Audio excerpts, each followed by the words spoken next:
Hi, I'm Celia. I am Sana. Hi, I'm Ryan.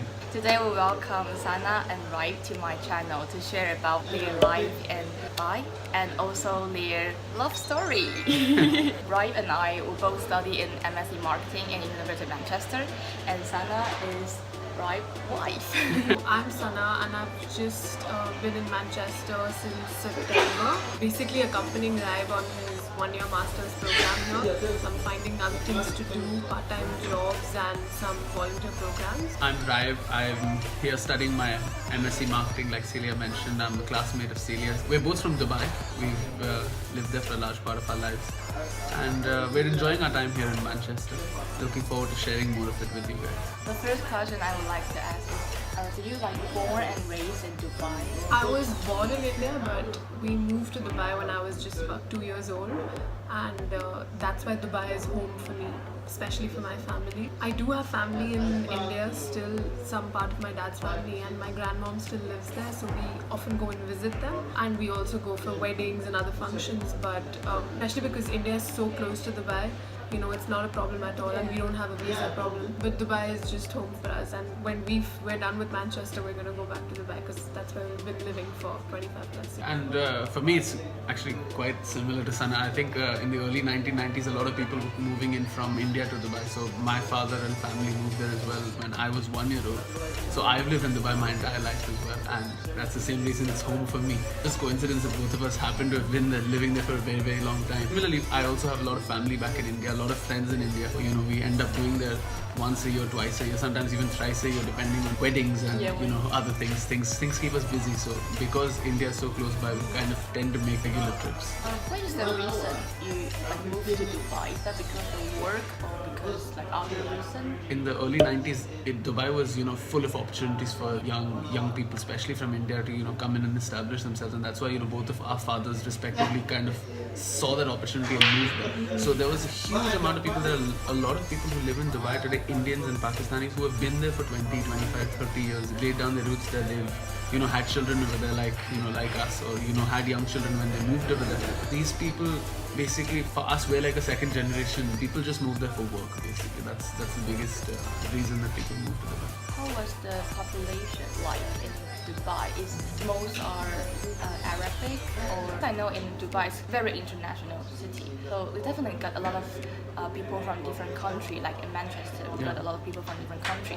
What is the proportion of the people? There's an interesting proportion. Proportion-wise, there's a majority of people in Dubai actually South Asian. So Indians, Pakistanis, Bangladeshis, and there's a lot of Filipinos as well. There are now a lot of people coming in from China as well, you know, from other Asian countries as well. The local Arab population is only about 10 or 15%. And another question I would like to ask is, do you have any cultural shock, or do you find any culture or religion different between India and Dubai? So when we visit India, we feel like, okay, you know what, we can stay here for about 2 weeks, 3 weeks tops, and then we start missing Dubai because the life isn't so easy in India. There's a lot of traffic, the population rate is so high the way it's been increasing, so that basically kind of suffocates us after a while. A lot of cultural differences, the way people deal with things in Dubai versus India, it's quite different, and there's a lot of religion disparity in India which we don't really find in Dubai as well. Dubai is majority of the population, I mean, it's a Muslim country. We being Muslims, we find it very easy to kind of, you know, adjust there because we have mosques everywhere. The food that's, you know, served in all the restaurants is all halal, exactly. So we don't have any sort of worry in that sense. But obviously our parents don't feel the same because they grew up in India. In that sense, Dubai also has a very good blend of, you know, you're in touch culturally with India because it's so geographically close by. There's a lot of Indian people, so you don't lose your culture or your sense of identity in that we are both fluent in Hindi. You know, we can both read and write Hindi, yet at the same time we, you know, have that international sort of exposure which India doesn't necessarily kind of provide. With so many people coming in to do business in Dubai and stuff, you end up interacting with a lot of people from different nationalities, different cultures, different backgrounds. That helps you get a good kind of blend of the East and the West, you know, if you would. We studied it in Indian school as well, so that also really Indian helps. school in Dubai. In Dubai, yeah. That's kind of an interesting question because English is the most dominant language. In Dubai, do you use English most often, or you use Hindi or use Arabic? We don't know how to speak Arabic fluently. I mean, that's one thing that we haven't really learned, even though we stayed there for so many years. But if you speak in Hindi, you can get away. You can, manage to communicate with. Yeah, because 80%. Yeah, I mean, the common population there. I mean, they can understand your language, and English is most widely spoken, I would say. And even those people working there, they tend to learn Arabic through the years while they're there. So in that sense, we don't have any language barriers. We've also been taught Arabic in school, so even though we aren't fluent in it, we can read Arabic, we can write Arabic, we can speak broken Arabic and understand basic stuff. What's interesting is that this is kind of only exclusive to Dubai.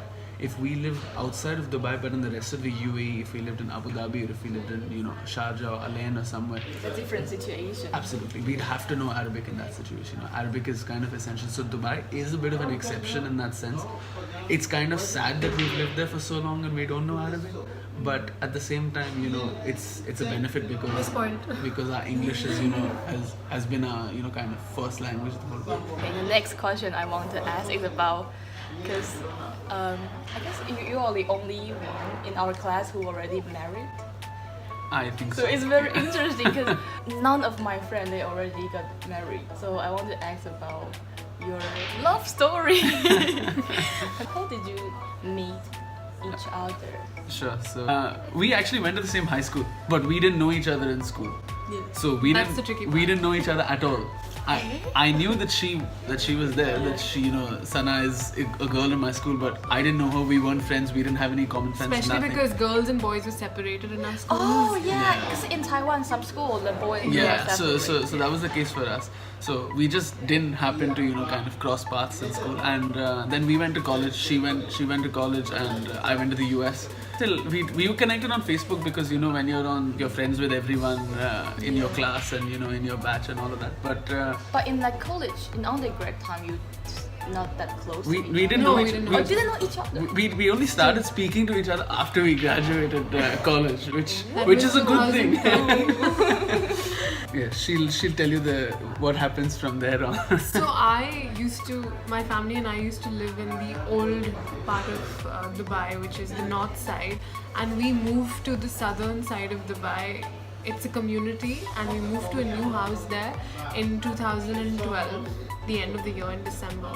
And that's when I felt that, okay, this is really different for me because there's no hustle bustle, and the city life, it was so different from community living, and I kind of felt a little depressed, as you may say. I mean, I was looking to expand my social circle there in the area and everything. So then I discovered that Raib lives there, and okay, we have some sort of common things to talk about, and we went to the same school, and there's a community mosque where my brother and my dad used to go and pray, and Raib and his family as well, they used to go to the same place. So we had like connections from different sources, and that's how we ended up meeting once, and then our families clicked, and then one thing led to another, and then we were engaged in 2014, and then we were engaged for about 15 months or so, and then we got married in December 2015, so we've been married 3 years now. I have a question.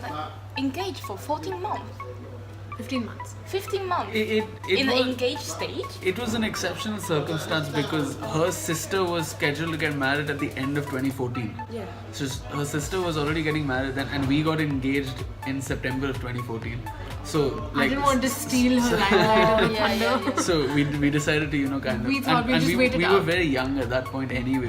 When we got married, we were 24. When we were engaged, I was only 22. It's my age. So it just It was more like making it official and like putting a label to it. So because even in our culture, especially like in Islamic culture and stuff, it's important for like it's not that dating is something that's very kind of looked at as okay. if Yeah, it's quite it's different. if it's not official, like it has to be like okay leading to marriage, or that it has to be serious. It can't The be ultimate goal should be getting married to each other. it should be serious. It should not be in our culture it's not good to kind of just go and meet people and play around, fool around and stuff. That doesn't really exist. Or like live together without getting married. Yeah, it's so different. I find it's so different between Western dating culture and like Eastern, especially. I feel that like Taiwan is in the middle. Some people they got like dating this kind of things, but a lot of people they still feel like have another partner. In the end, they will finally go in marriage. But in Western culture, it's more like it is okay to just try and date without commit a relationship. Yeah. Because the culture allows it, and that's how everybody it's just different culture. Yeah. And actually, I mean, the engagement bit was funny because both of our parents, they are relatively more understanding, because obviously we've lived in Dubai, they've had certain amounts of exposure, so they knew that okay, while we were serious, but they didn't need to kind of pressurize us because we were young also, so that there was a bit of leeway granted to us. But the funny part was it was my father who actually told me, you know what, if you're seeing this girl, you need to tell me if you're serious. I'm gonna go and speak to her father. So because it's very serious. We'd gone out for a movie one night, and that was a midnight movie. Yeah. So it ended at about 3 o'clock in the morning, and I dropped her back at 3 o'clock in the morning. And for me, it's okay because I'm a boy, so typically, boys are given a little more freedom. Yeah, but for girl, it's very serious. But her parents were cool. They were pretty okay with it. But when if my parents, they will like kill me or something. But they knew. It's because they knew that I've been speaking to them about it, and I've been telling my mom about how serious I am. And so then I dropped her back, and then I came home and I went to sleep. And when I woke up the next day, my dad said, "You got home quite late last night." So I said, "Yeah, we had gone for a movie." And so he said, "Okay, you know what? You're a boy, it's okay. But I don't want someone to think that if I had a daughter, this would not be okay. So I'm gonna go and speak to her father. Are you sure you want to marry this girl?" I'm like, "Yeah, I'm sure I want to marry this girl." So 2 weeks from then, my father went with my mother and my grandfather. 3 of them went to their house. And, like we're very formally and. No, they actually didn't tell us. Actually. They didn't tell us that they're coming to make it official. It was more like a surprise, and obviously I wasn't prepared for it. I was just chilling at home in my regular home clothes, and then I asked him, "Why aren't you coming over as well?" So I didn't go. It's the ultimate, traditional kind of. Is that it's like a proposal? It is. It is, yeah. But you didn't show up, but you're a parent. Yeah, so it's like my parents and my grandfather go, to kind of like formalize the, alliance. Oh, so this is the like traditional. It's very traditional. People don't do it this way anymore. We just happened to do it. It wasn't that we wanted to be traditional. We just did it as a thing, We didn't want to make it a big affair, like make an entire function or party out of it and call people over. No, we just wanted to keep it, It wasn't like we exchanged rings. It was more like, they're coming to us for my hand, as they say. I saw it coming. I was expecting it, but not on that day. I was very, very overwhelmed, and obviously my parents got very emotional because they cried. For them, yeah, my mom obviously was in tears, and she was thinking that, okay, my first daughter is getting married anyway now, anytime soon. My second daughter is settled as well, so it was, I could see the sense of satisfaction, and especially when daughters leave their house, parents get really emotional. What was the wedding?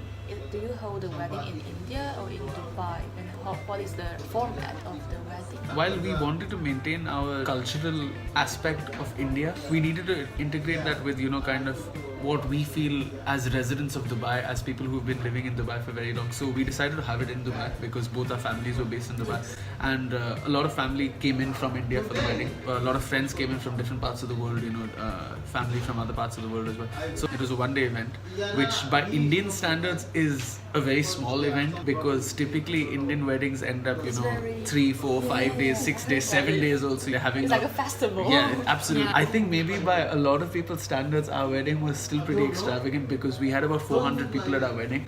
So, 350 to 400 is still okay because it's like you rent out a huge, hall and then they fit in there. But in India, they have weddings that can accommodate up to 1,000, 1,500 people. So, so if you compare it to them, like ours was still a bit low key. We basically invited everybody we knew. When you reacted like that, when I said 400 people and you thought it was a lot, for Indian standards, it was like you just have 400 people at your wedding. Like, do you not know more people? The wedding, like I heard from Isha that she said in your wedding you have henna and do you also have that? So yeah, I did have henna because I wanted to keep up with the tradition, and it goes with the entire outfit and appearance of the bride. but we don't wear bindis because it's more of a Hindu culture, and we're Muslims, so.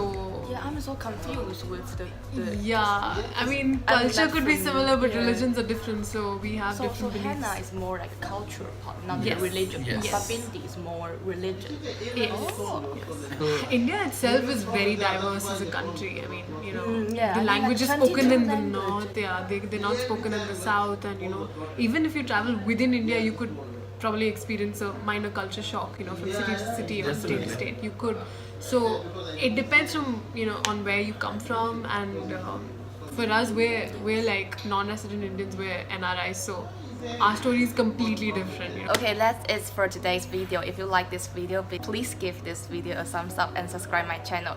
And we will see you next episode. Bye. Bye. Bye bye.